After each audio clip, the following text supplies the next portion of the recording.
കേന്ദ്ര സർക്കാരിന്റെ തൊഴിലാളി വിരുദ്ധ ജനദ്രോഹ നയത്തിൽ പ്രതിഷേധിച്ച് നടക്കുന്ന ദേശീയ പണിമുടക്ക് പൂർണ്ണം. കടകളും വ്യാപാര സ്ഥാപനങ്ങളും അടഞ്ഞുകിടക്കുന്നു. വാഹന ഗതാഗതവും സ്തംഭിച്ചു. മലയോരത്തെ പ്രധാന പട്ടണമായ ശ്രീകണ്ഠപുരത്തും പണിമുടക്ക് പൂർണ്ണമാണ്. സമരാനുകൂലികൾ ടൗണിൽ പ്രകടനവും പൊതുയോഗവും നടത്തി.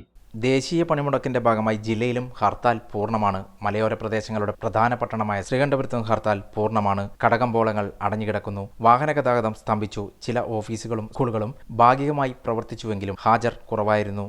സമരാനുകൂലികൾ ശ്രീകണ്ഠപുരം ടൗണിൽ പ്രകടനം നടത്തി. സംയുക്ത ട്രേഡ് യൂണിയനും സർവീസ് സംഘടനകളും പ്രകടനവും പൊതുയോഗവും നടത്തി. MC ഹരിദാസൻ മാസ്റ്റർ ഉദ്ഘാടനം ചെയ്തു. P Madhavan, Sunil, C Raveendran, KV Ramachandran, Sethu തുടങ്ങിയവർ നേതൃത്വം നൽകി. UDTFിന്റെ നേതൃത്വത്തിൽ ശ്രീകണ്ഠപുരം ടൗണിൽ പ്രകടനം നടത്തി.